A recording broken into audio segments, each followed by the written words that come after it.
plantio, a manejar em época de colheita. Hoje ainda eu estava lendo um trabalho sobre. Não me perguntem detalhes, que eu não destrinchei a metodologia nem nada, mas como tem gente pensando em todos os lados, né, que as mudas de. Qual foi a pesquisa que eu, na verdade, não li por completo, eu comecei a ler a introdução hoje, e que plantas de plantio de cana, de MPB, de mudinha, né, de muda pré-brotada, MPB. Quando eles, lá na fase de aclimatação, quando você produz do toletinho, a gema, nasce a plantinha e tem aquela fase de aclimatação. Primeiro ela fica dentro de uma casa de vegetação, telado e tal, depois ela vai para aclimatação. O que é aclimatação? Onde ela recebe sol, recebe água e já se prepara para o que ela vai ver no campo. Se ela sofre seca no momento de aclimatação, ela fica mais resistente à seca quando for adulta. Eu falei, olha só, é o homem manejando, pensando de que maneira pode interferir positivamente na produção, até pelo déficit hídrico. Você vê, ele está prevendo assim, ó, que se eu já submeter a planta à falta d'água, enquanto ela é uma mudinha no tubete, ela cria resistência para quando ela estiver lá no campo e tiver uma seca, ela já está mais resistente. Eu falei, olha, né, tem alguém pensando até nisso, né, em como dar uma. Tipo, eles meio que educam a muda antes. Cria. Aí que eu falo, né, que os detalhes eu não acabei não lendo se estimula algum gene de resistência à seca, apesar que resistência à seca não é um gene só, é um tipo por mais que a gente ouça falar que tem empresas pesquisando e fazendo transgênicos resistentes à seca, tá aí um transgênico que eu ainda não enxergo que vai existir, porque a seca, a resistência à seca não é um gene igual um outro gene que expressa determinada coisa, que é um gene determinado, que determina aquela questão, você troca ele e tudo bem.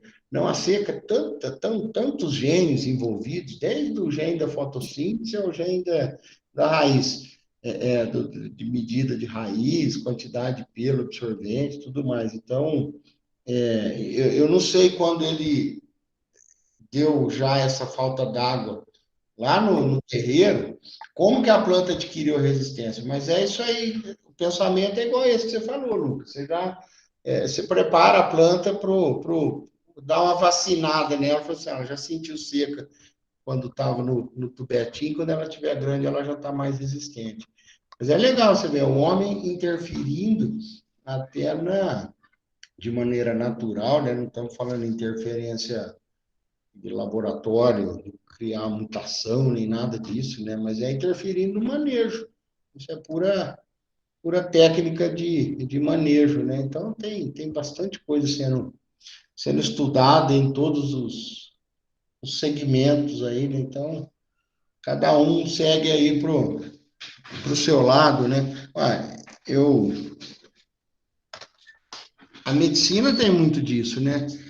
Se você vai com uma dor aqui do lado, no nefrologista, que é o cara do rim, ele vai falar que é um rim. Se você for no urologista, ele vai falar que é no canal da uretra. Se você for no ortopedista, ele vai falar que é algum reflexo da dor na coluna, né? Você vê como é complicado? Cada um puxa para sua área. O cara acha assim, que se eu procurei ele é porque eu já sei qual que é o problema. Eu estou falando isso, que eu tô dizendo, por experiência própria de alguns anos atrás. Eu estava com uma dor muito forte aqui do lado, aqui na altura do rim, bem embaixo da dobra da barriga, aqui embaixo, assim, né? E eu penei nesse sentido. O, O cara do rim falou que era pedra, o urologista falou que era no canal do uréter, e o ortopedista falou que era reflexo de dor na coluna. Você vê? E aí eu fiquei com a palavra de quem? De nenhum e sarou sozinho. Um queria tirar a pedra, o outro queria desobstruir o canal. O ortopedista falou para não fazer nada. E no fim não fiz nada e sarou sozinho. Então você vê, cada um tem a tendência de levar para o lado dele. Você leva o mesmo questionamento para pessoas diferentes. Por isso que a ciência não se faz, ainda mais no nosso ramo na agricultura, você não se faz sozinho, né? Que nem o cara que faz pesquisa com adubação, ele não pode se enxergar, ele não consegue trabalhar sozinho, porque uma hora ele vai precisar da explicação. E por que a adubação fez aquilo, ele vai precisar de um fisiologista vegetal para ligar, né? E aí vai precisar de um cara de técnica de produção para saber se é viável fazer aquilo que os dois estão querendo fazer. Então, a ciência como um todo não é quando junta todas as áreas pensando, e geralmente é assim, né? A gente vê as pesquisas na nossa área aí de agricultura, é bem assim, une diversos cientistas de diferentes áreas aí para chegar num consenso, né? Porque senão vai ficar igual eu contei a história aí, cada um acha que é uma coisa e no fim fica sem resposta, né? Então, quanto a isso, pelo que eu, né, tô sempre acompanhando aí, a gente vê que é uma interação de todos os segmentos dentro da agricultura, e é assim que é bom, que é importante fazer ciência. Bom, então vamos lá, vamos falar do milho hoje, né? Nossa aula 3, segunda semana. Lá está a referência, as dúvidas, tem material lá de milho para vocês darem uma lida lá, como um material complementar de fixação do estudo. Então tá, a importância do milho para o Brasil.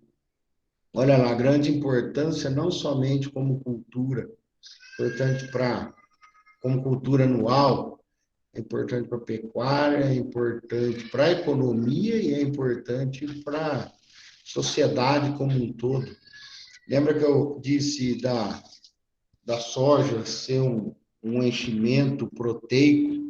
O milho também vai nesse sentido, né? Ele está tão presente, né? Desde o milho de pipoca ao bolo, as festas juninas, né? Maisena, o que é maisena? Maisena é amido de milho. Até uma curiosidade, o que quer dizer maisena? É o nome científico do milho de trás para frente. De trás para frente não, né? O nome científico do milho é Zé mais. Zé mais. É o nome científico do milho. Então, invertemos é maisena, que é o nome científico do milho de trás para frente, né?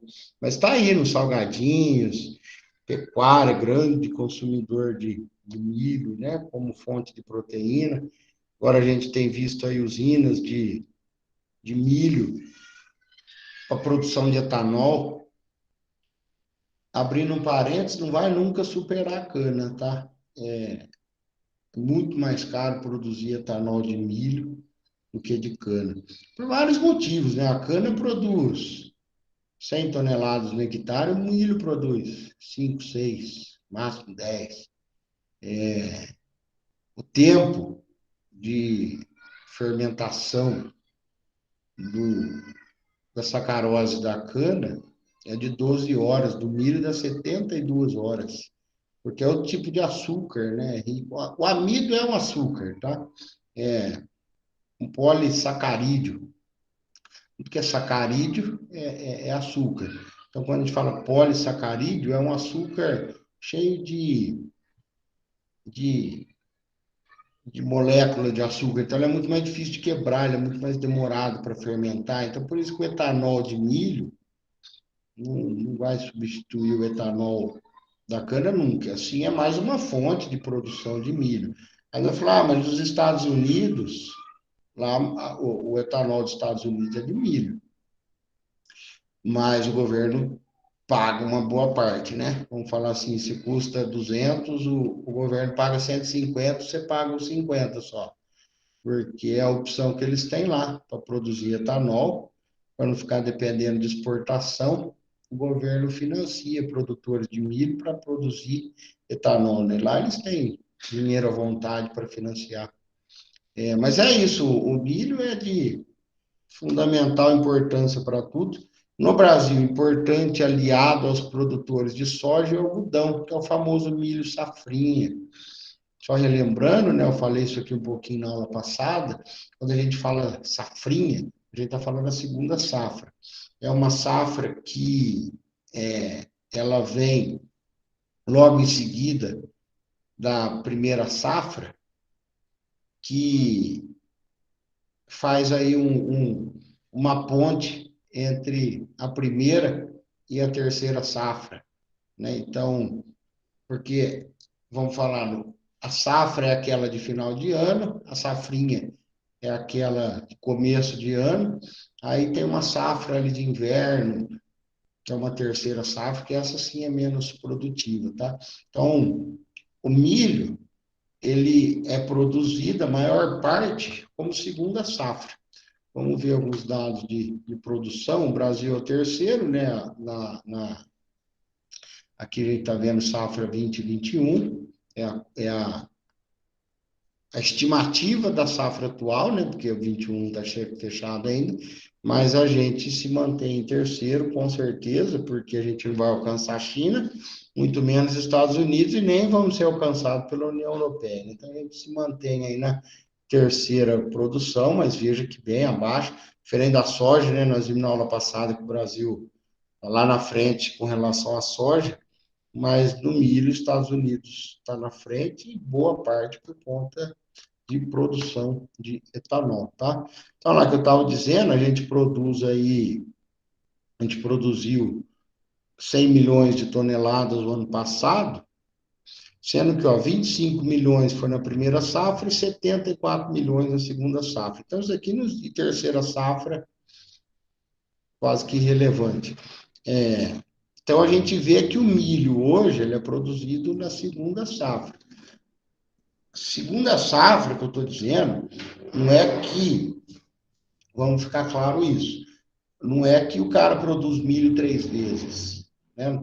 Não é o cara que produz milho, depois colhe e planta milho. Não, é o cara que planta soja, colhe a soja, planta milho. Colhe o milho, planta algodão. Então, porque o algodão ainda vai naquele plantio de meio de ano. Então, é a segunda safra do produtor, a segunda safra nacional, né? Não é a segunda safra daquela propriedade de milho, eu digo assim, não é a segunda safra de milho, é a segunda safra de safra de grãos, de culturas anuais como um todo. Então, é isso. A safrinha, quero que fique bem claro isso para vocês. Então, a safrinha, ela não é que ela é menos importante, não é que ela produz menos, não é que ela tem algum desfavorecimento porque termina com inha, né? Porque esse diminutivo dá uma impressão de menor importância. Não, safrinha é importante, é só um nome que é dado. Até que o nome em termos de Conab, de CEAGESP, não se usa o nome safrinha, utiliza segunda safra. Aí as datas de plantio. Então, quando o milho para a primeira safra, você planta ali de outubro, novembro, dezembro, e o milho para a segunda safra, você planta ali em fevereiro, março, chega até abril, tá? Aqui em São Paulo, que é fevereiro, abril. Então, o que está querendo dizer? Aquele cara que ele é um produtor de vocação de milho, por, por ser um produtor de milho específico, ou para ração, ou para. Então, ele faz a primeira safra dele de milho. Quando a gente fala primeira safra, a gente está falando nessa época boa de plantio, outubro, novembro, dezembro. Por quê? Chove, para de chover, chove, para de chover, faz muito sol, né? A gente estava falando aí no começo da aula, lá que o Isaías perguntou de fotossíntese. Então, essa época é a melhor para a planta. Estou dizendo aqui nas condições nossas subtropical, né? que é onde nós estamos aqui, o centro-oeste, sudeste, é a melhor época. Sol intenso e chuva, sol intenso e chuva. Então, isso que a gente chama de safra, essa época aqui, ó, de final de ano. E a gente chama de segunda safra, ali para fevereiro, março, abril, que é a época que em abril o sol já vai esfriando, a chuva já vai minguando, mas ainda é um ótimo período para que seja feito o plantio, tá? Então a gente vê que a maioria do plantio de milho hoje no estado de São Paulo é feito na segunda safra depois do plantio da soja, tá? Então a origem aí, ó, 7.300 anos. Isso aqui é o milho de 7.300 anos, né? Para nós não é um milho, a gente vê isso aqui é só uma espigueta, mas essa aqui foi domesticando, né? Domesticou, melhorando, aí chegou aqui, né? Então, quando para chegar nessa espiga bonita que a gente, ó, Amanda, só um minutinho, para chegar nessa espiga bonita que a gente está vendo aqui, passou por processo de seleção humano. Vamos dizer assim, é uma seleção natural, mas de maneira acelerada, né? A gente acelera a seleção natural. Se deixar puramente a seleção da natureza, a gente não ia ter o milho que tem hoje, né? Veja que eu não estou dizendo que essa espiga maior aqui é transgênico, nada disso. É a seleção de melhoramento genético, né? Quando a gente fala melhoramento genético, nós não estamos falando de transgênico. Melhoramento genético é seleção. Cruza, seleciona. Cruza, pai e mãe, seleciona os melhores filhos e por aí vai. Então, quando a gente vê essas espigas aqui, esses milhos ancestrais, não passaram por um processo de seleção, até porque não se conhecia o que era o melhoramento genético, não se conhecia genética, né? Genética se conhece a partir de 1920, ou seja, perto da história de 7.300 anos do milho, falar em 100 anos não é nada, né? Vamos lá, Amanda. Pois não. Professor, se o meu milho pegar a quimera, eu posso ter algum manejo de controle para isso? A quimera, você fala doença? Isso. Tem, É mas no milho do que nas outras culturas, né? como cortou o que você disse agora, não? A quimera ela é mais comum no milho do que nas outras culturas, né? Ou não tem nada a ver? Amanda, sabe que essas cultivares, elas estão tão resistentes, né? Esses híbridos que a gente vê, eles estão tão resistentes de maneira geral à doença. A gente vai ver lá para frente, eu vou falar um pouquinho de doença, de fungo, mas sabe, tá controlado de uma maneira tão grande assim com relação à resistência, que assim, eu não vejo um problema maior no, no milho, não, com relação a doenças do que outra planta, não. Mas lá na frente a gente vai falar um pouquinho das doenças, das principais doenças aí que eu diria que praga ainda é um problema bem maior. Lagarta, das folhas do cartucho ainda é um problema bem maior do que de doença na planta do milho. Mas a gente vai falar um pouquinho mais lá. Entendi, obrigada. Estrutura da semente. Isso aqui é uma semente, né? Lembra quando ela é uma monocotiledônea, porque ela é da família das gramíneas. Aqui, ó, Zé a mais. Então, você inverte aqui, ó, maisena. Maisena é puro amido do milho. O que é o amido do milho? É essa endosperma aqui, ó, que é a maior parte da semente do milho. Toda essa parte amarela aqui, ó, é endosperma. O que é endosperma? É um tecido de reserva, um tecido de nutrição para a semente, enquanto ela não tem raiz, para a planta poder crescer e formar semente. Veja que aqui, como eu disse, acho que na aula passada, né, a semente já é uma planta, né? Veja que a plúmula aqui já é a folha, a radícula aqui já é a raiz, aqui no meio aqui já tem o, o, os sinais aqui do hipocótilo. Então, aqui já temos uma planta, né? Já uma planta formada aqui dentro da semente. Ela só não germinou ainda, mas nós já temos. Então, é assim, a maior parte, esse amarelo da semente do milho, é o endosperma. Todos os tecidos dela estão aqui, nessa parte, os órgãos dela, né, estão aqui nessa parte branca. Aqui que está saindo a folha, aqui que vai sair a raiz e tudo mais. Aqui, ó, a formação, né? Então, ela sai a radícula com os pelos, coleoriza, que vem de colo da planta, aquela parte que fica em contato na superfície. Então, aqui é uma sementinha germinando, mesocótilo, coleóptilo, as raízes e a radícula. Então, quando ela emite as raízes, ela para de... ela já não depende mais do tecido de reserva, não depende mais do endosperma, né? Ela usa o endosperma até a raiz conseguir fazer a absorção. A folha chama lâmina foliar. O colar é esse ponto aonde a folha é um cotovelo, né? O colar é um cotovelo aqui, onde a folha se prende à bainha. O que é a bainha? A bainha é a folha enrolada, aquela parte da folha enrolada ainda. Porque é idêntico à cana, né? A cana tem o mesmo colar, porque na cana a gente chama de julep, não fala colar, mas é um colar também. Então, essa é a estrutura as raízes adventícias, raízes do tipo fasciculada, cabeleira.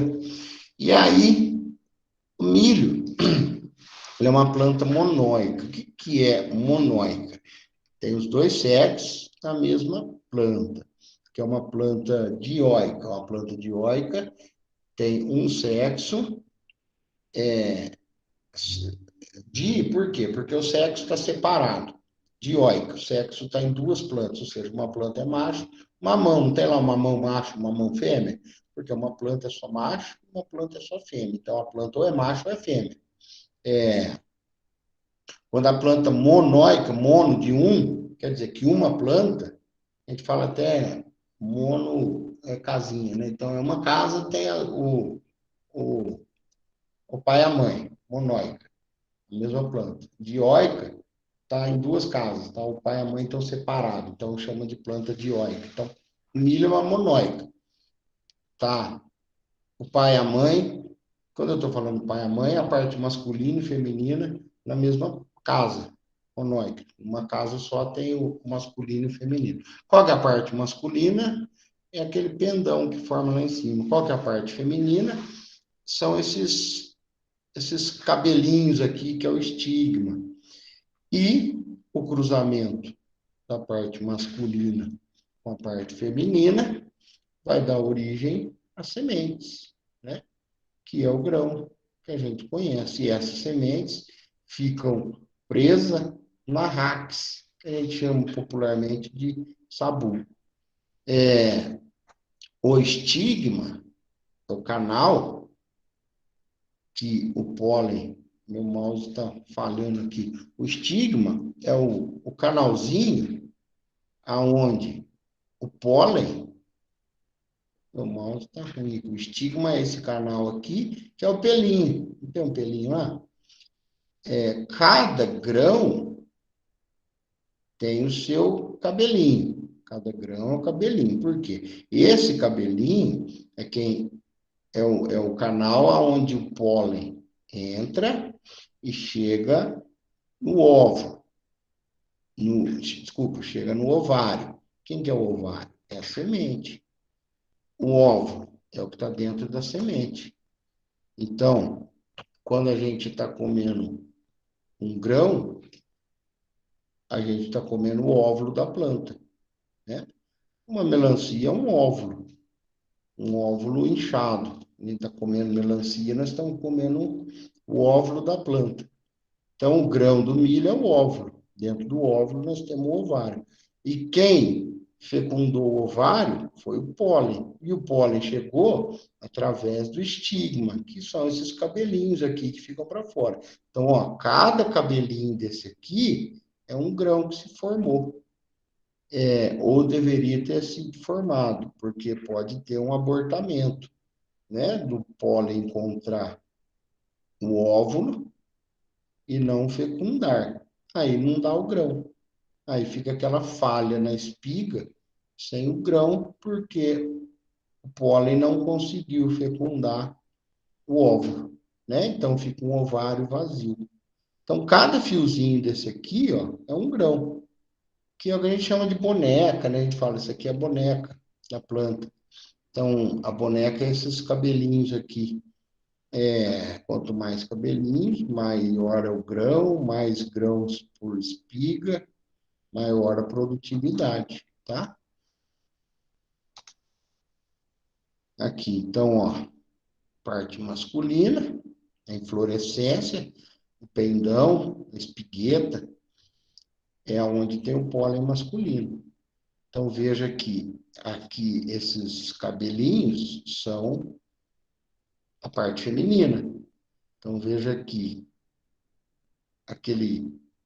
o fio da boneca é aqui. Então, veja que a pontinha do fio a gente não enxerga, mas ela está aberta, né? Parece uma mão aberta para receber o pólen. O pólen é minúsculo. Quando ele cai aqui, ele vai direto lá para o óvulo, o ovário, e forma um grão. Cada fio desse, chamado estigma, forma o seu grão. O plantio, a semente, 5 centímetros de profundidade, o adubo aí de 10 a 15 centímetros. Aqui a plantadora faz sozinha, a gente só regula a profundidade que a gente quer da semente, a plantadora se vira em fazer isso, né? Plantio, o crescimento está relacionado, claro, como toda cultura, umidade do solo, temperatura, radiação solar, fotoperíodo. Esses aqui são as regiões onde tem maior produtividade, ó, de 8 a 12, vamos pôr a média de 10, esses vermelhos escuros aqui, onde produz aí uma média de 10 toneladas de grãos por hectare. Boa parte aqui está irrigado, principalmente nessa região aqui do centro-oeste, Goiás, divisa Goiás, Bahia, Tocantins, aqui tem muito milho irrigado. A própria região tem muito irrigação, né? Então, aqui, a melhor época de plantar milho é aquilo lá que a gente sempre tem falado, né? Quando a floração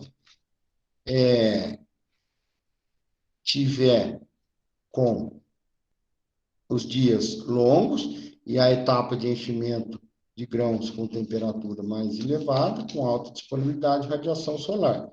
Considerando, claro, tendo água à vontade.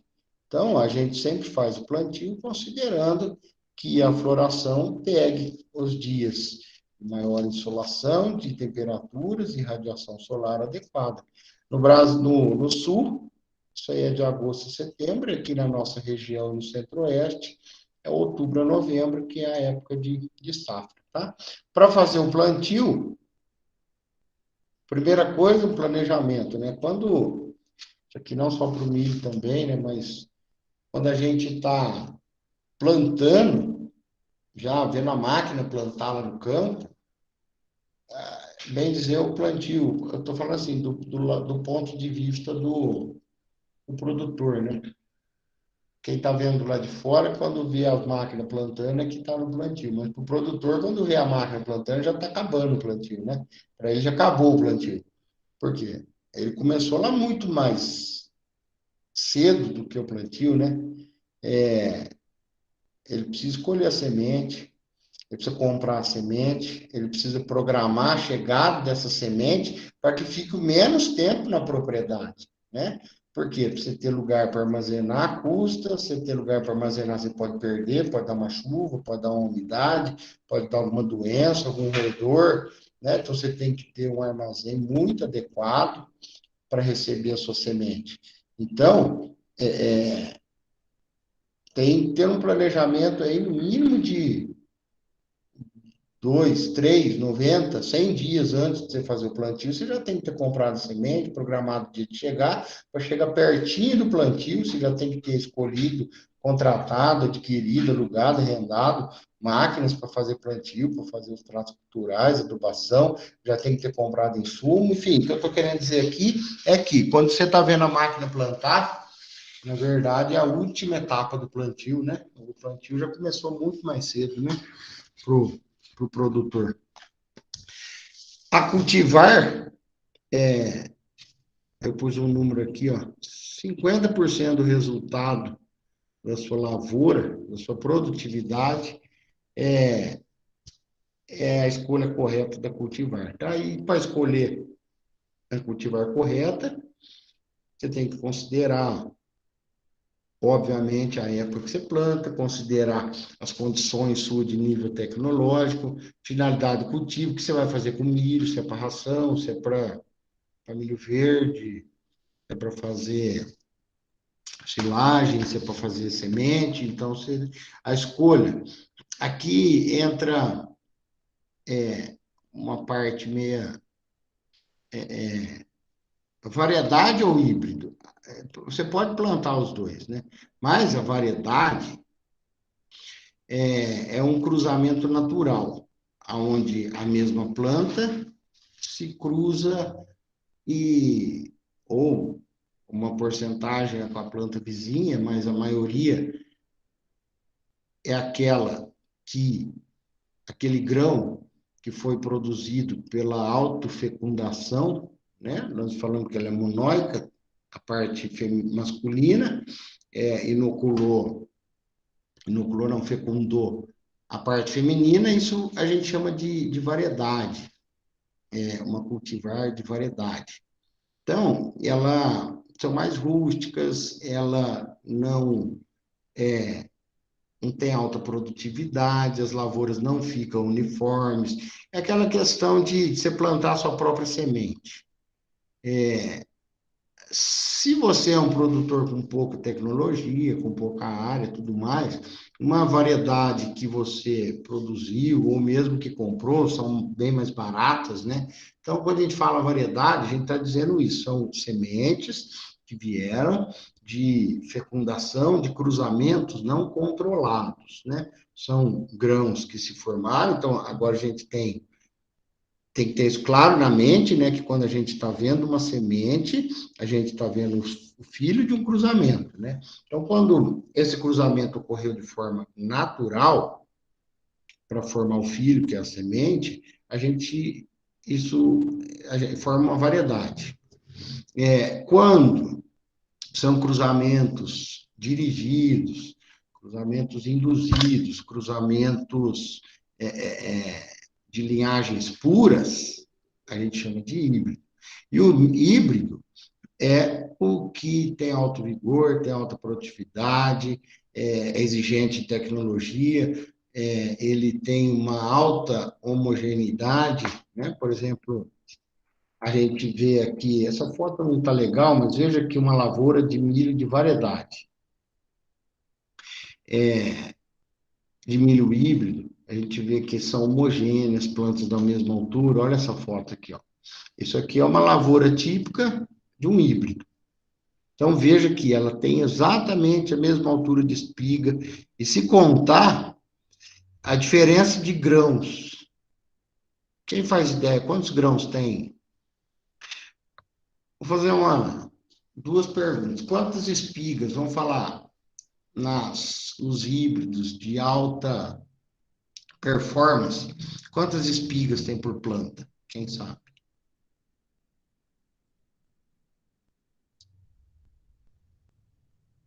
Chuta.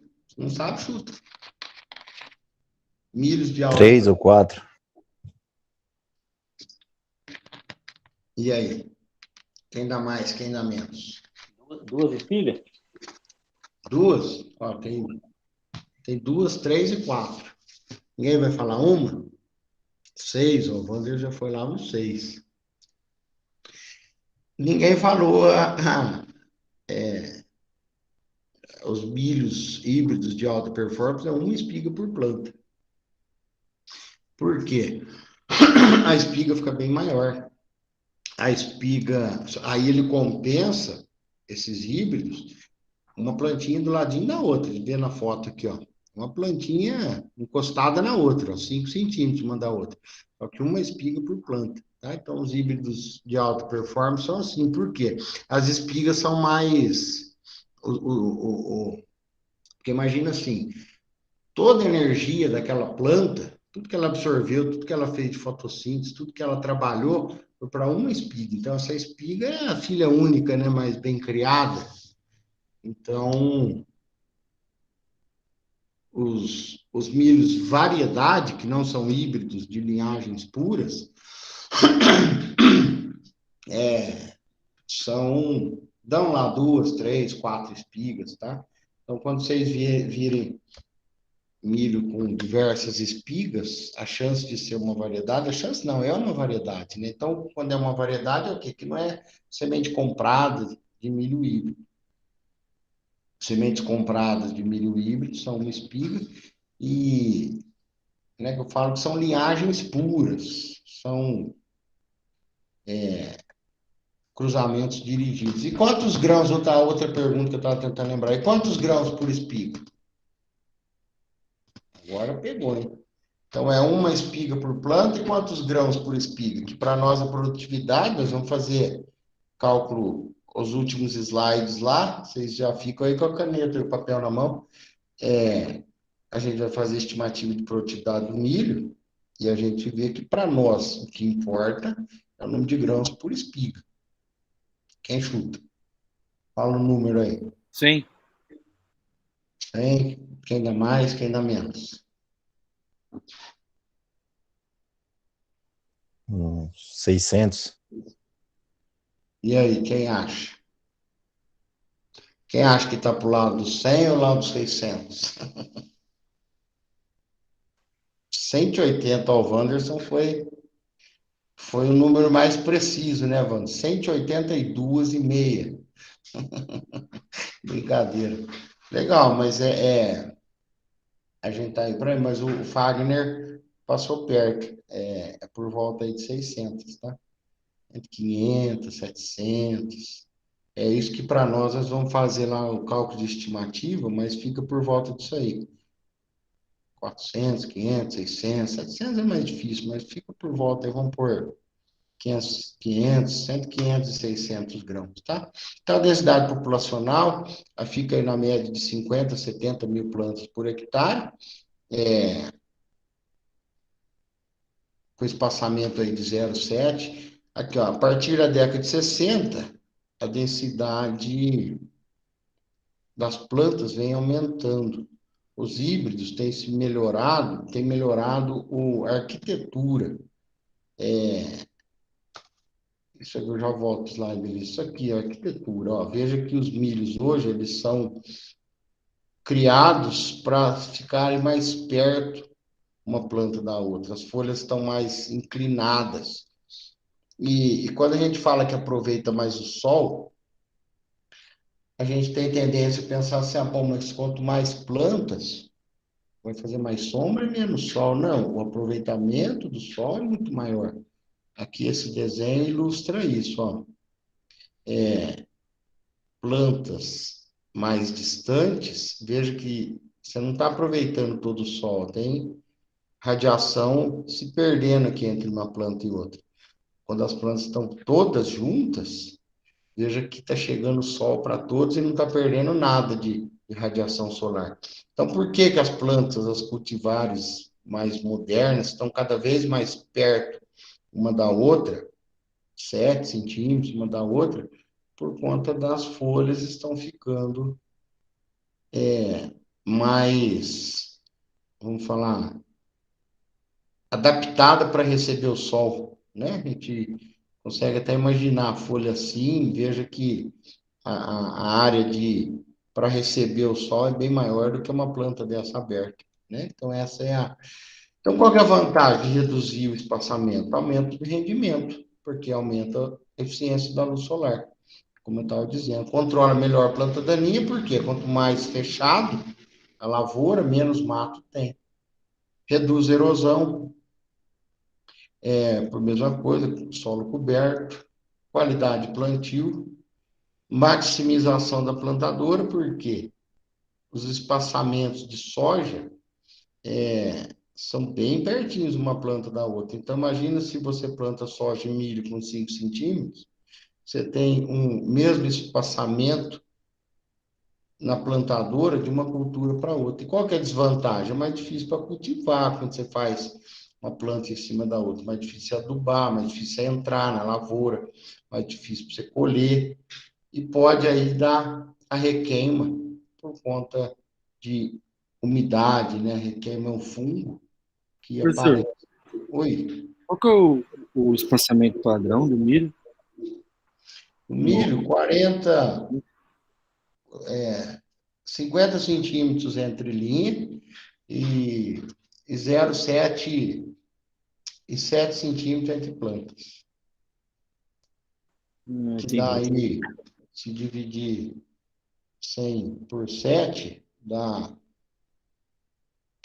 14 plantas por metro. Então, põe 14 plantas por metro e meio metro entre uma linha e outra. Eu vou falar disso aí, ó. Então, o aumento da densidade, claro, você depende de ter níveis tecnológicos, né? Por quê? Você tem que ter água e nutrição disponível. Então, você tem que ter uma adubação de cobertura, você tem que ter, talvez, uma irrigação, dependendo da sua área, tá? Então, a redução do espaçamento, assim como as cultivares, os híbridos novos são recomendados, também te exige mais tecnologia, né? Não é a qualquer custo reduzir o espaçamento, você pode perder ao invés de estar ganhando com isso, né? Então, por quê? A necessidade se você tiver mais plantas por metro quadrado, você precisa ter mais adubo, mais água por metro quadrado. Para você ter mais adubo, mais água, muitas vezes você precisa ter irrigação e você precisa ter disponibilidade de aplicação sempre que necessário, de adubação por cobertura, né? Então, aqui o que eu disse, né, as cultivares antigas têm as folhas mais abertas, as cultivares modernas são mais precoces, saem mais rápido para você fazer um novo plantio, tem um porte menor. Em relação à temperatura, gramínea de maneira geral, né? Cana mudou o nome agora para poácea, mas é uma gramínea, sempre foi gramínea, né? Mas agora virou poácea, porque tem algumas diferenças e tal. Mas ela é uma grama, né? O milho é uma grama.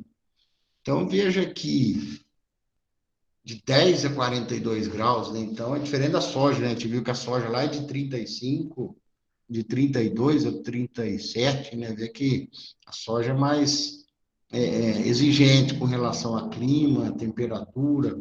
O milho já é mais tranquilo, mas é claro, né, que tem as temperaturas ótimas aí para cada fase, para cada estágio de desenvolvimento. Necessidade de água, 600 milímetros no ciclo. Fases mais importantes, que eu venho dizendo desde lá da irrigação, né, que é na germinação, na época do cruzamento, que seria a floração, né, se fosse uma cultura anual, e a época de enchimento de grãos são os mais importantes. Mas, vamos pensar, num ciclo todo, você precisa ter aí 600 milímetros de água, que é a condição ideal para... E não é 600 milímetros de água, como a gente planta na época da chuva, é fácil de obter. Tranquilo até aqui, todo mundo junto aí? Tudo em ordem? Sim? Sim, de boa. Legal. Então vamos lá. Estágios fenológicos. Lembra lá que nós vimos na soja, né? Estágio V, estágio R. No milho é a mesma coisa. Estágio V, estágio R. Lembra que lá na soja era a folha trifoliada? Aqui no milho são as bainhas, as folhas abertas, né? Estágio VE é o estágio de emergência, que é a primeira fase, né? A primeira folhinha para fora, aí uma semana depois que plantou. onde a planta tem ali de 4, 5 centímetros. Aí entra o estágio V3, qual que é o estágio V3? 3 folhas completamente abertas. Essa aqui de cima ainda não está aberta, ela ainda está enrolada na bainha. Então, são 3 folhas abertas, estágio V3, né? A gente vê aqui, ó, 3 folhas desenvolvidas. Estágio, aqui, ó, as 3 folhas desenvolvidas, V6, 6 folhas desenvolvidas, né? Então, V4, 4 folhas, V5, 5 folhas, V6, 6 folhas. E por que que tudo isso é importante, né? Lembra lá quem quis, para padronizar, né? A gente não vai encontrar defensivo agrícola escrito aplicar com tantos dias, né? Aplicar com tal tamanho, né? Vai estar escrito lá, aplicar no estágio V4, fazer uma adubação de cobertura no estágio V6, né? Então, por isso que é importante o estágio, por isso que é bom a gente reconhecer, olhar na lavoura e reconhecer o estágio que aquela lavoura está. Então, no caso do milho, os estágios V são os estágios, são número de folhas inteira aberta. E o que que ainda não apareceu? E aí vai, estágio V7, V8, por aí entra, né? Então, estágio V6, 6 folhas, chega lá, estágio V10, V11, V12, 12 folhas completamente desenvolvidas, e quando termina o estágio V1, 2, 3, por aí diante, no estágio VT. O que que é o estágio VT? É a transição entre o vegetativo e o reprodutivo, que é quando surge o primeiro pendão. Então, surgiu o pendão lá na pontinha da planta, é o estágio VT. Vocês vão ver muitas recomendações de tratos culturais do estágio VT, né? Vocês vão ver lá no estágio VT. Qual que é o estágio VT do milho? A hora que sai o pendão. Aqui o estágio VT, o estágio de pendoamento. Aí entra nos estágios R. Qual que é o estágio R? Quando surge a primeira boneca. Então, o estágio R1, ou chamado de embonecamento, ou polinização, é o estágio onde aparece o primeiro órgão feminino da planta, que é a boneca, né? Que é esse projeto de espiga aqui, com os cabelinhos aqui todos para fora. Então, veja que, né, como a natureza é perfeitinha, né? Quando o pendão já está na sua maturidade, pronto para liberar o pólen, isso aí cerca de 7 dias depois do pendão, surge a parte feminina, ou seja, o pólen está, a parte masculina já está madura, pronta para liberar o pólen na parte feminina, que está aqui toda juvenil, aberta e pronta para receber o pólen, para fazer o cruzamento e nascer seus filhos, que são os grãos, tá? Então, aqui é o estágio R1, é o estágio de fecundação, é o estágio de cruzamento. Aí entra o estágio R2, que é o estágio de grão-bolha. O que é o grão-bolha? A gente vê aqui, né? Ele não tem aquela parte amarelada, ele não tem o endosperma, lembra que nós vimos o endosperma, que é aquela parte amarelada? Veja aqui na foto, o estágio R2 é o chamado grão-bolha, bolha d'água. Você pegar, apertar isso aqui, vocês vão ver que sai uma água. Aqui não tem nada duro dentro, não tem aquele endosperma durinho, não existe mais, não existe ainda aqui, né? Surge o estágio R3, que é o estágio leitoso, já não é mais uma água que fica dentro do grão, já é um leite, tem um aspecto mais leitoso, né? Mas ainda, se a gente apertar esse grão aqui, a gente vê que ele está em estágio, ele não tem aquele endosperma, aquela semente endurecida ainda, ele está leitoso, né? O grão bolha é água, o grão leitoso, se estourar ele, tem um aspecto leitoso. Aqui tem um grão pastoso, que o grão pastoso, ele já está, como o próprio nome diz, né? Saindo do leitoso e entrando no pastoso, está endurecendo, né? Vamos falar assim. Aqui, grão milho verde, colhe aqui no R4, chamado milho verde, é colhido aqui, que ele não está duro ainda, enrijecido, né? E também não está leitoso. Então, está no intermediário entre o leitoso e o grão endurecido, que é o milho verde. Aí entra no estágio R5, que é o estágio de formação do dente. Não precisa nem falar por que chama dente, né? Aqui um dente aqui, ó. Isso parece um dente, não parece? Os dentes da boca. E aí forma uma linha. A gente chama de linha do leite. Veja aqui, ó. Começa a ficar essa linha negra, que até então não tinha. Veja aqui ainda não tinha o aspecto dessa linha negra. Então, quando surge essa linha negra e surge o dente, a gente está chegando já no estágio de maturação, né, do R5. Aqui, ó, a linha do leite. Veja aqui o grão, aqui para cima já é um grão duro, né, já é um endosperma duro, e aqui para baixo ainda está o aspecto leitoso, né? Então, o R5, o grão está dividido meio endosperma duro e meio leitoso.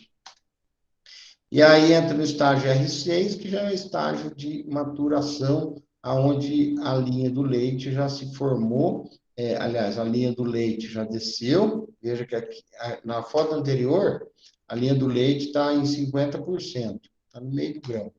No estágio R4, né, desculpa, R6, a linha do leite já desceu, ou seja, aquela parte amarelada do endosperma duro já está aqui descendo até 3/4. E aqui em 3/4 tem a linha negra, chegando já no ponto de colheita, tá? Então, para a gente saber se está no ponto de colheita, a gente quebra uma espiga, vê se a linha do leite já desceu, e se está com essa camada preta, separando o grão do sabugo, da raque, que é sinal que essa linha preta aqui, o grão já está praticamente se soltando da espiga, da raque. E aí é hora da colheita, hora que o grão já está perdendo aí umidade, já está aí por volta de 25% de umidade, que é a hora de colher, para que seja armazenado aí por volta de 20%, 18%, tá? Então, essa é a sequência dos estágios. Então, lembra lá, estágio V é o número de folha, V1, V2, V3, chega lá no V12. Surgiu o pendão, passa para o estágio VT. Surgiu a primeira boneca, primeira espiga, os primeiros estigmas lá, os cabelinhos, passa para a fase R1, que são essas aqui, ó. Grão bolha d'água, grão leitoso, grão pastoso, o grão da linha do dente,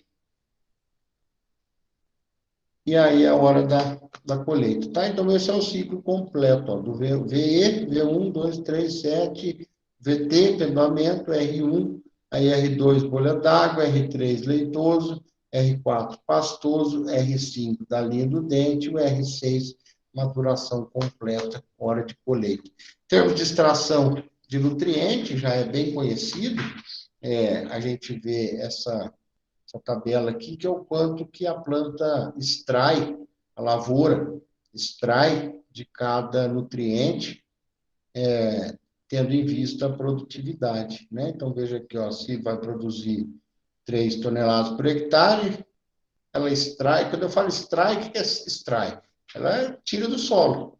Ela precisa tirar do solo 77 quilos de N, se vai produzir 10 toneladas, ela precisa tirar 217 quilos de nitrogênio, né? Então, quanto mais produtivo, obviamente, mais adubo precisa. Então, quando eu falo lá, né, que os híbridos modernos produzem 10 toneladas, tem que ter alto nível tecnológico, por quê?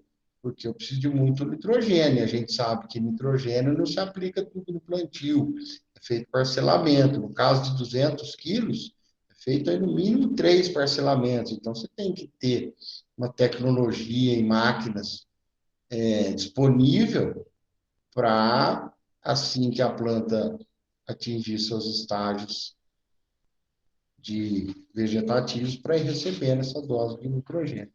E aqui é uma pergunta que eu não sei se eu já fiz para vocês, se eu já fiz, vocês sabem a resposta. Por que o grão silagem precisa de mais nutrientes, veja aqui, ó, 217, 231, 157, 259 de potássio, porque a silagem precisa de mais adubo, extrai mais. Na verdade, não é que precisa de mais adubo, extrai mais do solo. Por quê? Que é retirar toda a matéria orgânica, né? Isso aí. Porque você leva a planta embora. Isso aí, faz. Você leva a planta embora, né? Então você está extraindo mais do solo. Aqui, quando você leva só o grão, você está levando só o grão. O restante você não está extraindo, né? Quando você está fazendo para silagem, você está extraindo toda a planta, tá? Então, aí, em termos de, né, exportação, o quanto que retira de cada nutrientes, lembrando que eu falei, ó, potássio e cálcio volta na palhada e milho, silagem vai embora, tá? Então, em termos de acúmulo de nutrientes e manejo de adubação, não tem segredo nenhum, são as recomendações de adubação, igual vocês aprendem lá na disciplina de adubação, de seguir o boletim 100, seguir a análise de solo. Primeiro você devolve o teor no solo, para tudo, né? Não é só para milho. Adubação é regra para tudo, né? Você devolve primeiro o teor do nutriente no solo, para que ele, vamos falar, se recupere da pobreza de determinado nutriente. Então, você faz a conta para deixar o solo na disponibilidade do nutriente. Aí, depois, você soma a necessidade de adubo da sua cultura, né? Então, não adianta, eu não vou falar aqui o quanto que vocês têm que adubar, por quê? Porque depende da sua análise de solo, né? Lembrando disso, você tem um baixo teor de um nutriente, você precisa, primeiramente, pôr adubo para o teor de nutriente do solo ficar adequado, e depois o quanto que a planta precisa, né? O quanto que a planta precisa, eu mostrei já nos slides anteriores, o quanto que a planta extrai do nutriente. Então, é só aquilo que, né, que eu mostrei. Ela extrai 77 quilos, então tem que dar 77 quilos só? Não, se o seu solo for pobre. Vamos falar aqui de potássio. Aqui, se ela produz 3, ela consome 83 quilos de potássio por hectare. Então, só tem que pôr 83? Não, depende do teor de potássio que o meu solo já tem, né? É mais ou menos aqui, ó. Então, ó, produtividade, como que é a adubação de tudo, né? Não é só do milho, adubação de maneira geral. Depende do quanto eu vou produzir e depende do quanto que tem no meu solo, né? Veja aqui, ó, fósforo. Se o meu solo tem bastante fósforo, maior de 40 miligramas, 40 miligramas para cada decímetro cúbico. Então, se eu tenho bastante fósforo, eu tenho que pôr menos fósforo. Se eu tenho pouco fósforo, eu tenho que pôr mais fósforo. Potássio, uma coisa. Se eu tenho alto teor de potássio no solo, veja aqui, não preciso nem pôr potássio se está acima de 3. Se eu tenho pouco teor de potássio no solo, eu tenho que pôr mais potássio, né? Então, a regra de adubação, para qualquer cultura, qualquer recomendação de adubação para qualquer cultura é assim: o quanto você vai produzir e o quanto que o seu solo já tem. Você dá a diferença que está faltando, né? Se o seu solo tem pouco, essa diferença para a planta é maior. Se o seu solo já tem muito, você não precisa nem aplicar, né? Veja aqui, ó, alto teor de fósforo dispensa a sua aplicação. Baixo teor, quanto maior a produção. O nitrogênio, por que o nitrogênio, você não faz o teor de nitrogênio no solo? Porque o nitrogênio não fica no solo, né? O solo não tem, os solos nossos não tem nitrogênio natural. O nitrogênio é tudo dado, né? Então, o nitrogênio depende somente da produtividade esperada. Agora, potássio e fósforo depende do quanto que você já tem no solo. Você dá a diferença, tá? Então, lembrando lá, o que é aqui, ó, uma adubação em cobertura de quê? De nitrogênio. Mesma coisa aqui, as recomendações de parcelamento. Veja aqui, ó, se eu tenho que aplicar mais de 150 quilos de nitrogênio por hectare, eu ponho 50% de 4 a 6 folhas e 50% de 8 a 10 folhas. Veja aqui, se o meu solo for arenoso, o que eu quero dizer? O solo arenoso não segura nutriente algum, quanto menos nitrogênio, você perde tudo se você aplicar no plantio, tudo no plantio. Então, ó, se você tiver que aplicar 100 quilos de nitrogênio no solo arenoso, você aplica 40% quando tiver 4 folhas, 40% quando tiver 8 folhas, e os outros 20% quando tiver 2 folhas, que é antes de entrar na fase do embonecamento.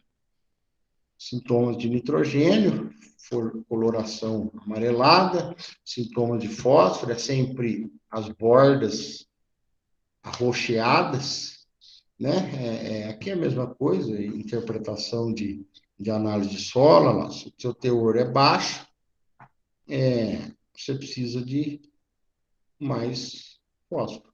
Se o seu teor no solo é alto, você precisa de menos fósforo, né? É simples, a adubação não tem segredo. Assim, é importantíssimo, a gente tem que saber como fazer, mas não tem segredo nenhum.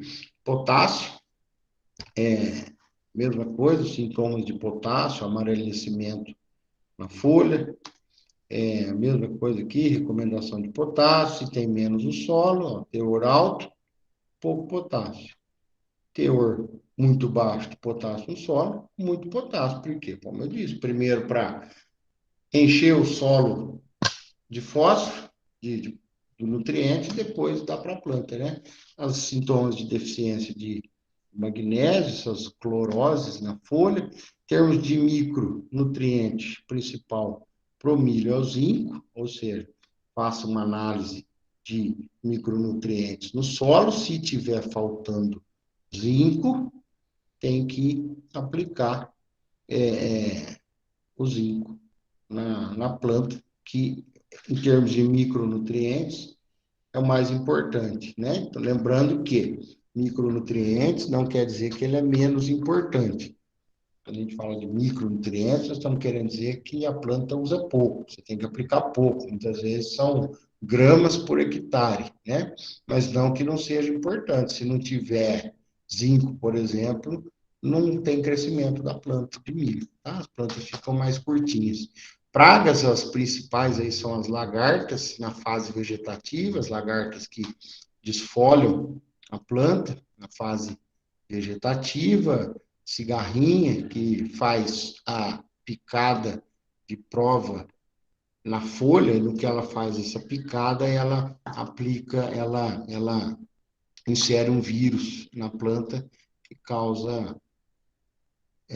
um mosaico e uma diminuição da planta, as lagartas, veja as fotos aqui, né? Destrói totalmente a planta, ou seja, aqui entra lá na nossa aula de tratamento fitossanitário, né? A gente tem que saber quais são as principais pragas, o nível de controle, o nível de dano. Então, aí estão as principais pragas, né? A lagarta do cartucho, que é aquela que fica lá na bainha da planta, a lagarta já da espiga, ó, aqui nós já estamos na fase reprodutiva, então veja que tem a lagarta que fica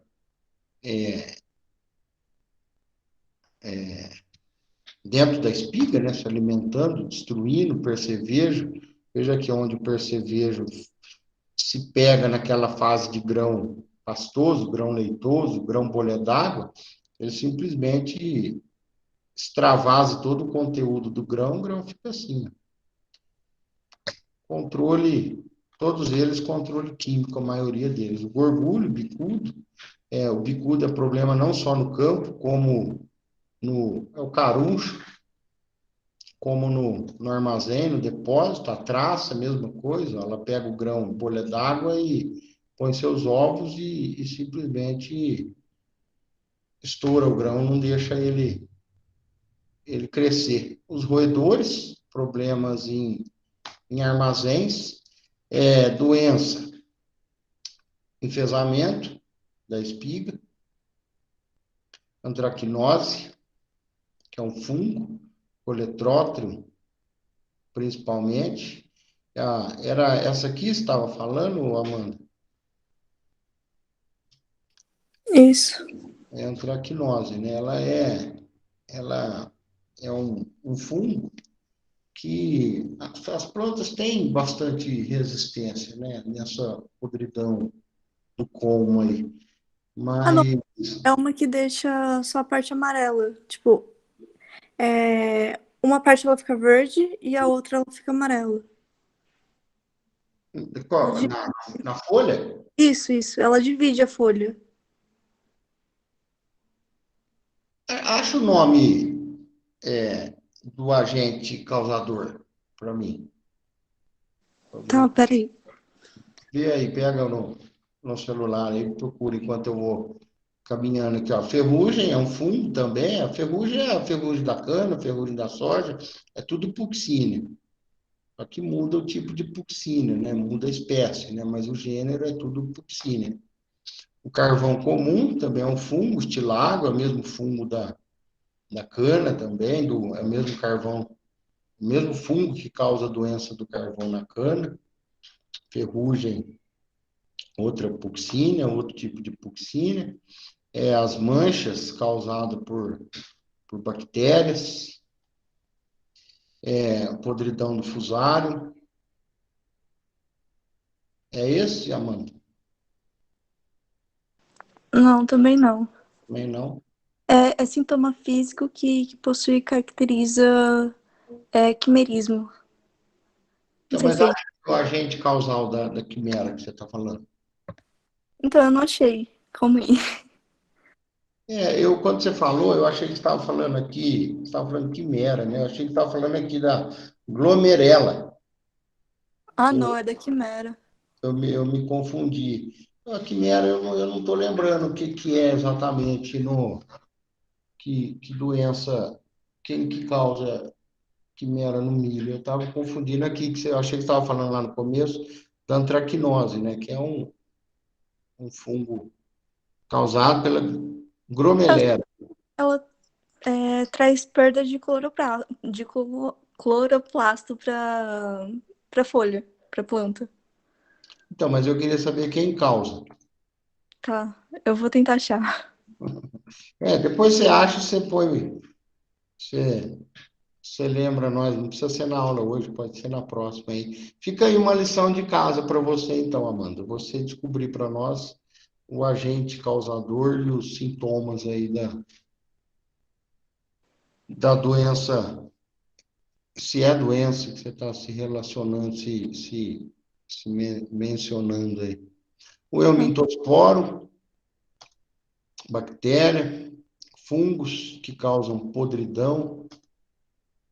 Vamos lá, então, todo mundo junto agora aqui, vamos saber como que a gente faz a estimativa de produção de milho. Todo mundo aí de papel, calculadora, caneta na mão, para a gente fazer primeiro junto.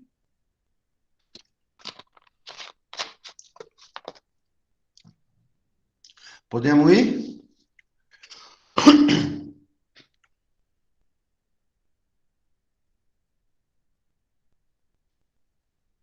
Sim?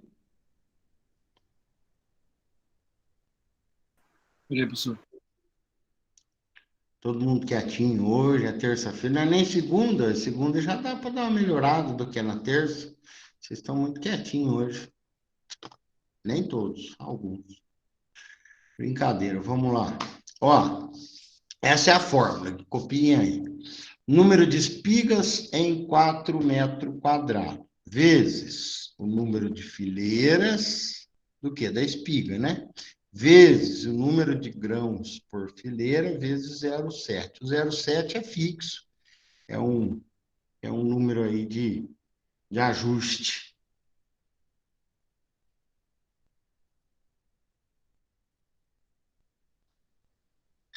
É uma constante que não muda o 0,7.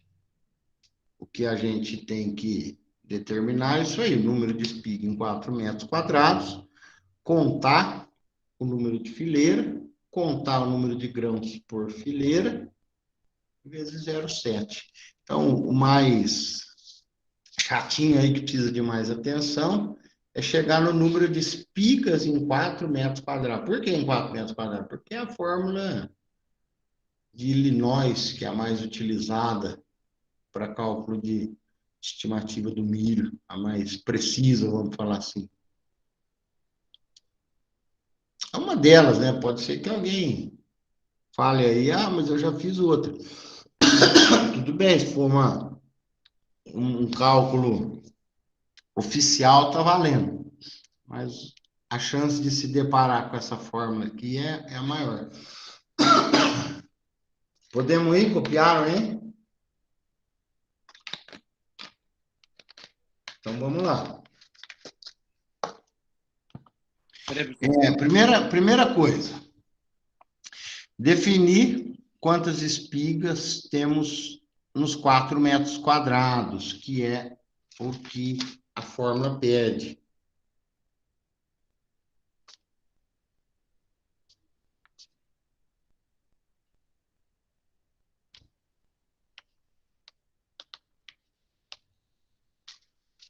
Então, para isso, eu tenho que saber o espaçamento, a 0,80, e tenho que saber a população recomendada de planta para minha cultivar, para minha área, 55 mil plantas por hectare.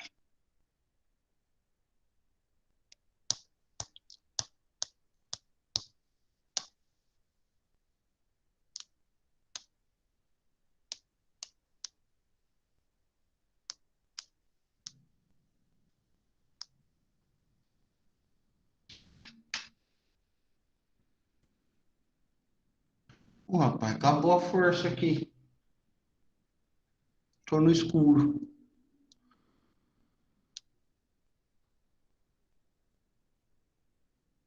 Tem mais ninguém me ouvindo, tem? Tô ouvindo. Eu também estou ouvindo, professor. É o no break. Esqueci que tem no break aqui. Vamos lá. Vamos dar uma acelerada para não cair. Não sei o quanto que aguenta. Vai demorar a voltar. É engraçado. Ali fora está aceso. Deixa eu ver se é só aqui dentro.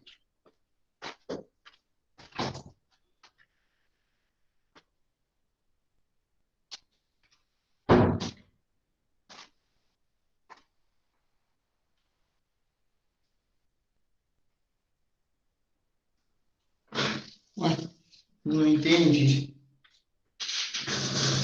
Então vamos lá. Vamos no escuro. O importante é me ouvir. Então, resolvendo. Primeiro passo, calcular quantos metros lineares eu tenho no hectare. 10 mil metros quadrados é a área do hectare. Divido pelo espaçamento, 12.500 metros lineares. Aqui é a regrinha básica para eu achar, dependendo da cultura, né? Isso aqui a gente tem que ter. Como calcular metro linear por hectare é uma coisa que ninguém mais pode ter dúvida de maneira alguma. Porque metros linear por hectare a gente usa para tudo, né? Para fazer aferição, para fazer a recomendação, para utilizar adubo defensivo, tudo a gente faz em metros lineares, em número de sementes, tudo mais. Então, para chegar no quantos metros lineares eu tenho por hectare, eu divido 10 mil pelo espaçamento. Segundo passo, quantas plantas eu tenho por metro linear? Ora, se eu tenho que colocar 55 mil sementes no hectare, eu tenho 12.500 metros lineares, então eu tenho que dividir essas 55 mil plantas nesses 12.500 metros lineares. Então, eu vou ter 4,4 plantas por metro linear. Acho que até aqui tudo tranquilo, né? Opa, voltou. Peraí, professor, estou copiando aqui. Tranquilo. Agora voltou a luz, fico mais tranquilo também, que vai saber o quanto tempo que durava.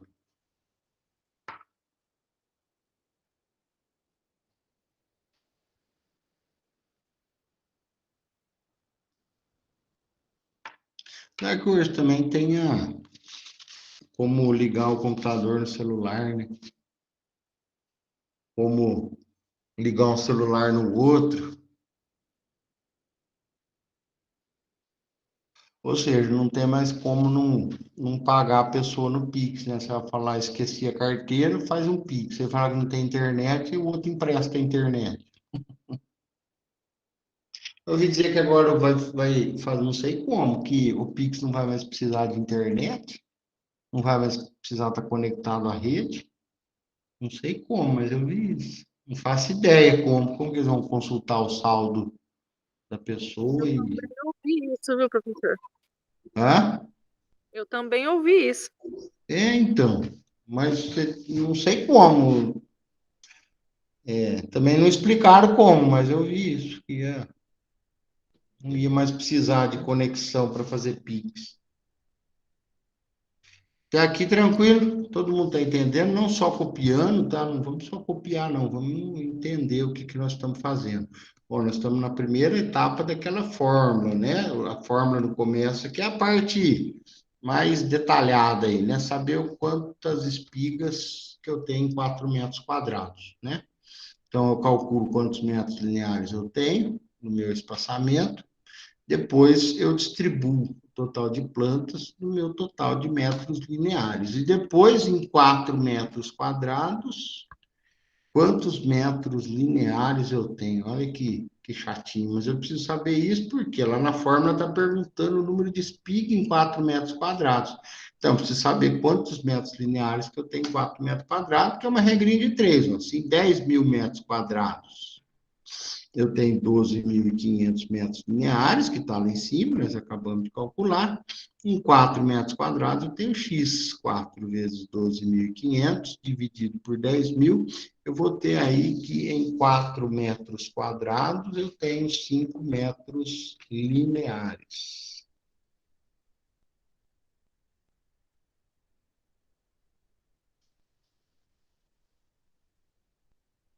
Professor, só volta lá rapidinho para eu copiar a fórmula, por favor.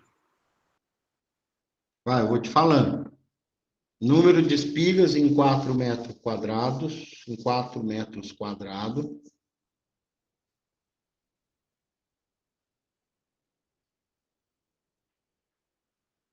vezes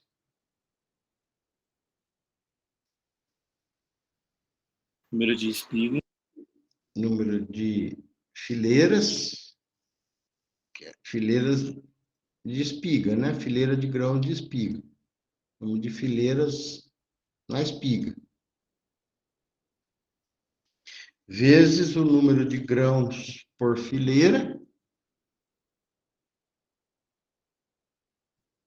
vezes 0,7. Então, a gente tem que ir lá e contar.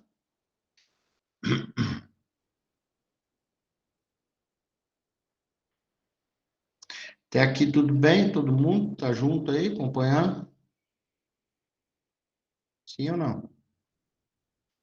Sim. Legal. Ótimo. Podemos ir? Legal, Fagner.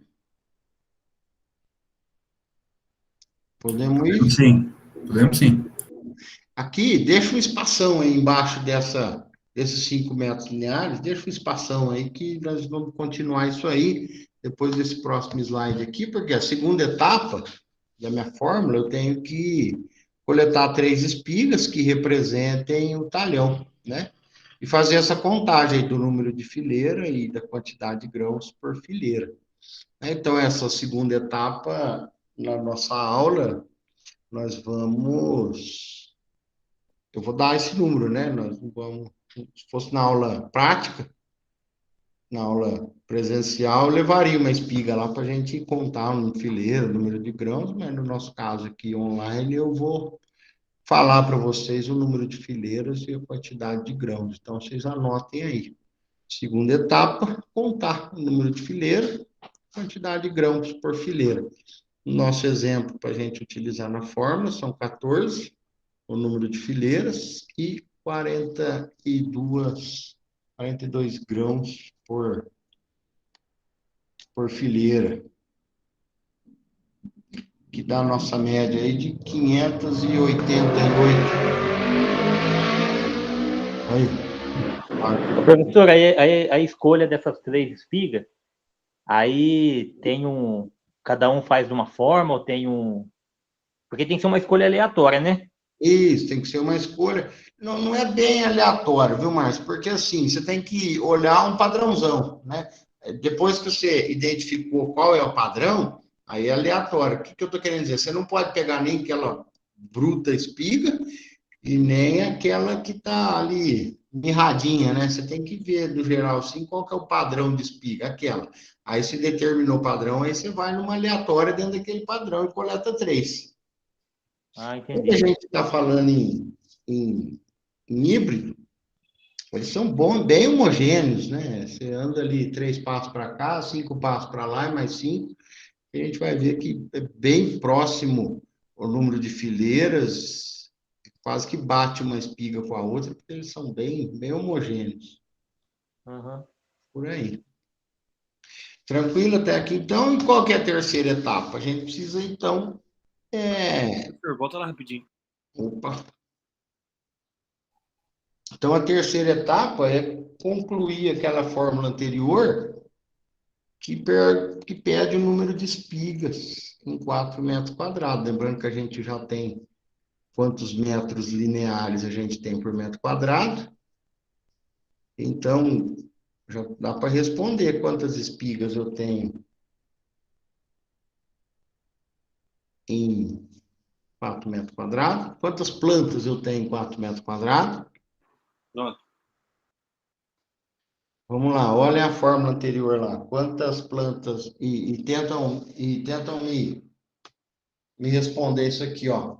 Quantas espigas que eu tenho em 4 metros quadrados, considerando que cada planta tem uma espiga, tá? Lembra lá do nosso milho híbrido? Uma planta tem uma espiga. Então, considerando uma planta uma espiga, então é a mesma coisa que eu dizer quantas plantas eu tenho em 4 metros quadrados, né? A fórmula está aqui, número de espiga em 4 metros quadrados.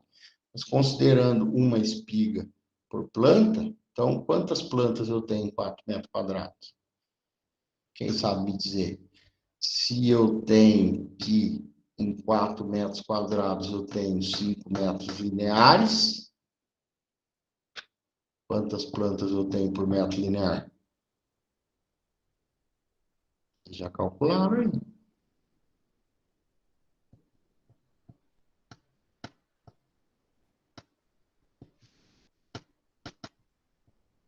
Hã?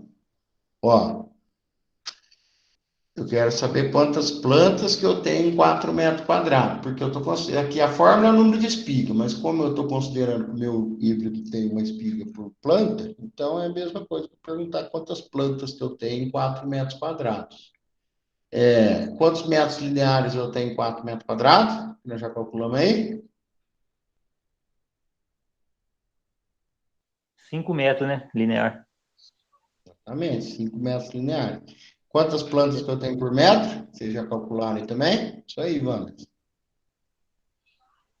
A planta é 4,4. Então, quantas plantas eu tenho em 4 metros quadrados? Quantas plantas eu tenho em 5 metros linear?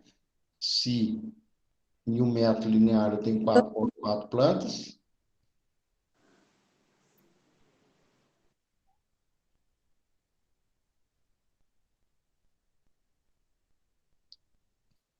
Vamos lá.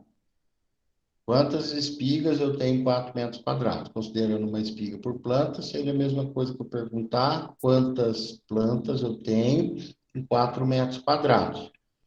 Se eu tenho, em 4 metros quadrados, eu tenho 5 metros lineares, e em cada metro linear eu tenho 4,4 plantas, então, se eu multiplicar 4,4 por 5, eu vou ter o número de plantas em 4 metros quadrados. Número de espiga em 4 metros quadrados. 22 espigas? Isso aí, Márcio. Todo mundo achou isso aí, Wanderson? Todo mundo achou as 22? Sim. Todo mundo aí e os outros? 22. A continha está aqui, ó. Se 1 metro linear eu tenho 4,4 plantas e 5 metros lineares eu tenho 22 plantas, ou seja, 22 espigas. E de onde veio esses 5 metros lineares? 5 metros linear é o quanto metro linear eu tenho em 4 metros quadrados. Que conta que eu fiz? Se em 10 mil metros quadrados eu tenho 12.500 metros lineares, em 4 metros quadrados, eu tenho X. 4 vezes 12.500, dividido por 10.000, dá 5. Número de fileiras, eu já falei 14. Número de grão, 42. O 0,70 não muda. Quanto que eu produzi aqui, na minha super lavoura?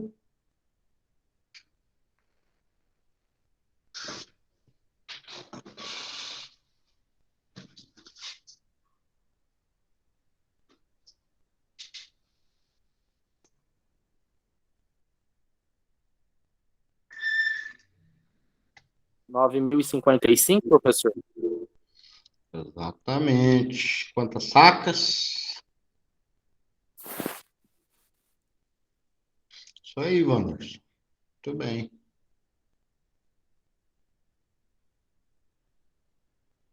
R$ 150 sacas? Aí, né? Quanto que dá? 9.050 dividido por 50. 180 sacas. Que é uma produtividade muito boa em se tratando de milho. 22 vezes 14 vezes 42 vezes 0,7, 9.055 quilos por hectare. É assim que a gente faz a estimativa de produtividade do milho. Todo mundo entendeu? Acho que sim, né? Todos chegaram no resultado aí. Se alguém não entendeu, pois diga.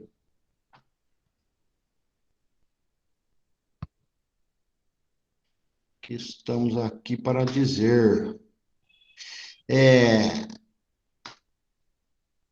Esse aqui é uma continha que eu deixo aí para vocês. Vamos só, de maneira rápida, vamos chegar na conta aí. Quantos metros lineares? Aqui eu não tenho resposta no slide, mas eu vou fazer, quem vai fazendo junto aí comigo. Quantos metros lineares eu tenho nesse caso aqui?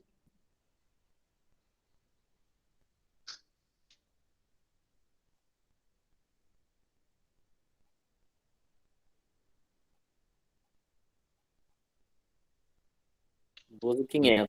Isso aí, 12.500 metros lineares. Aí, quantos metros lineares? Depois, quantas plantas por metro? Plantas por metro. Se são 60.000 plantas, 4,8. dá dividido por 2.500, 4,8 plantas por metro. Quantos metros lineares eu tenho em 4 metros quadrados? Eu tenho que fazer, se em 10 mil metros quadrados eu tenho 12.500 metros lineares, em 4 metros quadrados eu tenho, é o mesmo da outra, né? 4 vezes 12.500, 50.000, dividido, não é o mesmo não. Quando deu aí? Se em 10 mil metros quadrados eu tenho 12.500 metros lineares, em 4 metros quadrados eu tenho 4 vezes 500 dividido por 10.000. Eu tenho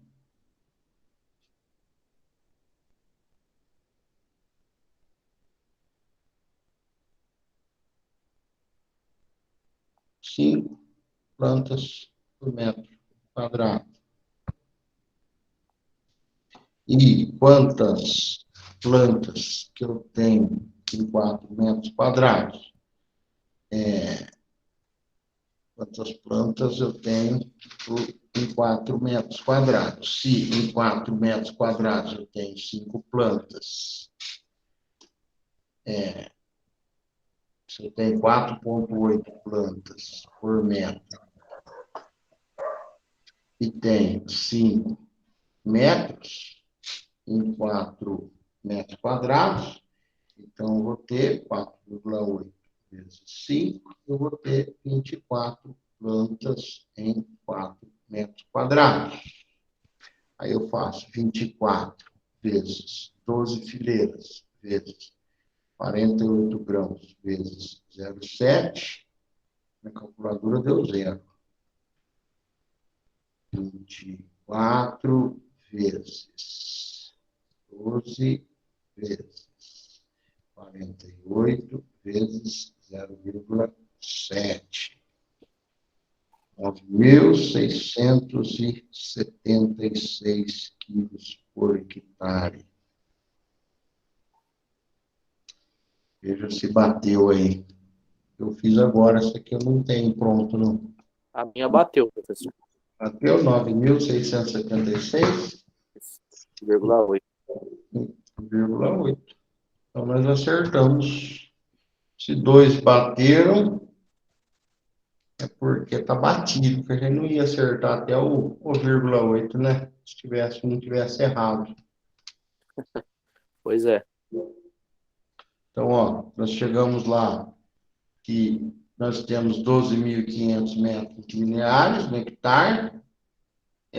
Aí nós dividimos os 60.000 por 12.500, tivemos 4,8 plantas por metro. Aí eu quero saber quantas plantas eu tenho,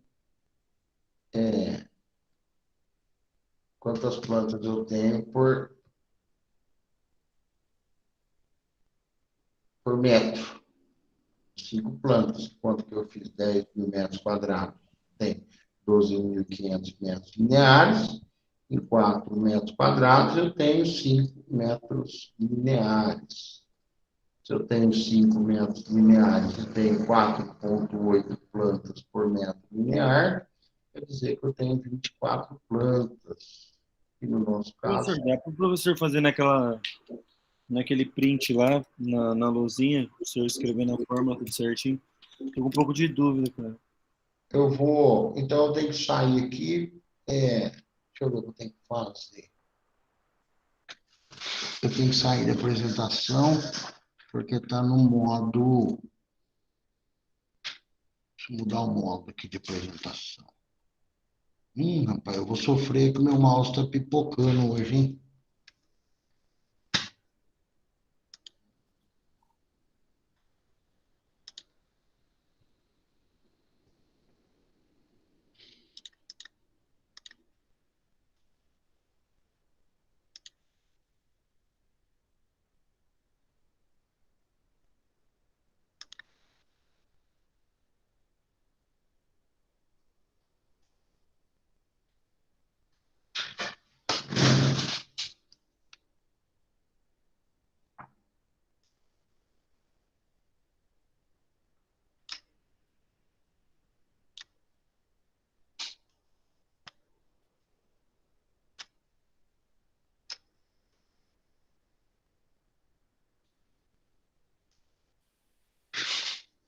Estão vendo aí minha lousa? Não. O slide, vocês estão vendo? Sim. Sim. Então, ó. Quantos metros lineares eu tenho?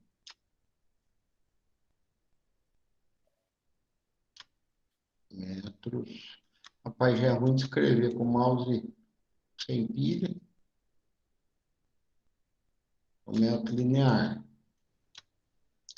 10.000 dividido por 0,8. É o espaçamento. São coisas que ninguém pode ter dúvida aqui, hein? Quantos metros lineares eu tenho na minha área? 12.500. metros lineares. Vou pôr aqui ml, mas não é ml, hein? É metro linear. Aí, quantas plantas por metro? Plantas por metro linear. Se eu tenho que plantar 60 mil plantas, eu tenho que dividir essas 60 mil plantas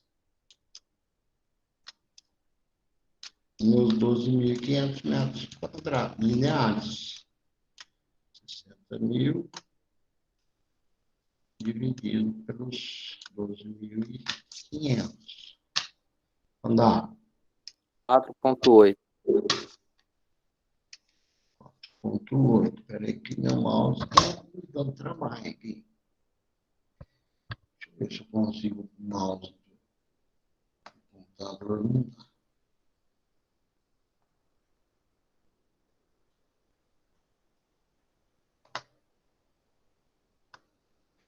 Sessenta mil dividido por 2.500 é igual a...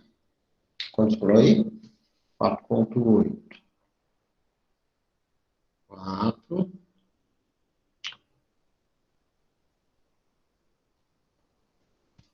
Ou é 10-0.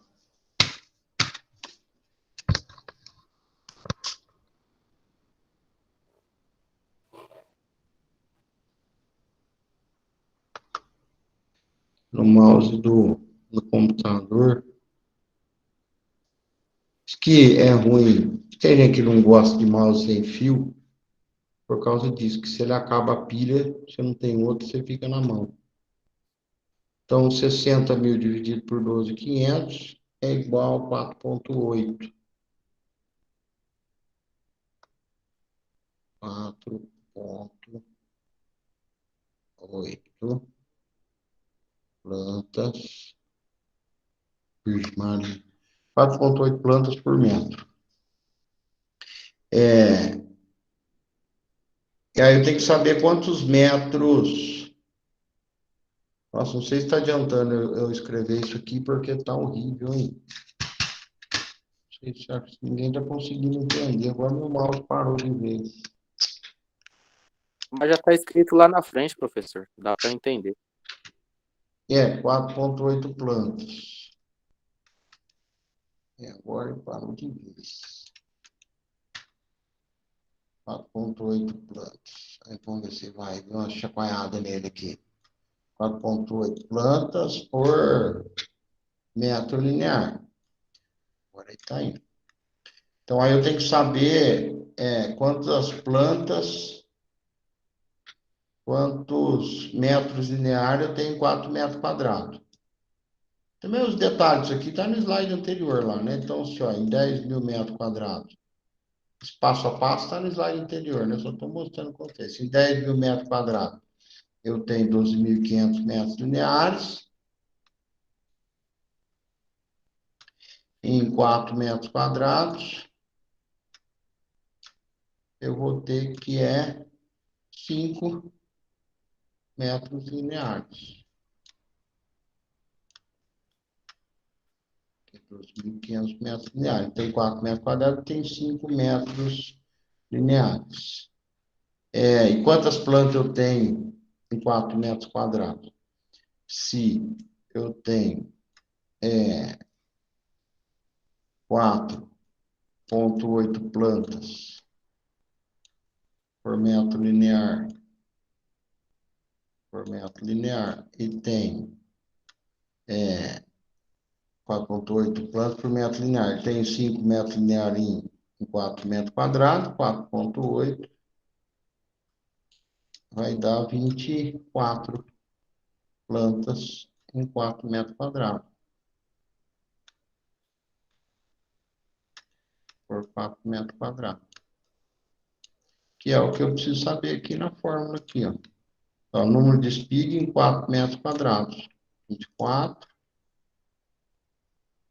vezes 12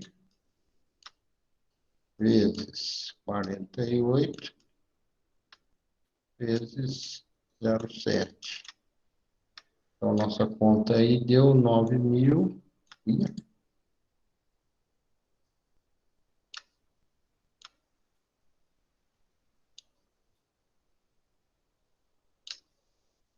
9.676 quilos por hectare. Tá, aqui ficou meio arranchado, mas as respostas são 12.500, 4,8 plantas por metro linear, 5 metros lineares em 4 metros quadrados, 24 plantas por metro quadrado. Essas são as respostas que vocês têm que chegar aí. Quem estava falando aí, que eu não estou vendo ninguém que a tela. Eu quero manter as anotações. Descartar. Se eu quero salvar. Eu mexi alguma coisa? Não quero salvar. Eu tenho medo de salvar coisa que não pode. Pessoal, isso aí. Se ficou alguma dúvida, tem lá no slide lá, dá uma voltada nessa parte da aula aqui. Ou se alguma dúvida específica que não entendeu, já aproveita e pergunta que nós estamos aqui. Se não tiver dúvida, se tiver todo mundo junto aí, a gente volta na quinta-feira, 7h30 da noite. Feito? Fechou, professor. Obrigado, boa noite. Beleza, isso. Obrigado, boa noite. Falou, Keili. Valeu, professor. Boa noite aí. Rafael. Falou, Márcio. Boa noite. Professor, boa noite. Anda. Falou, Lucas. Valeu, Fagner.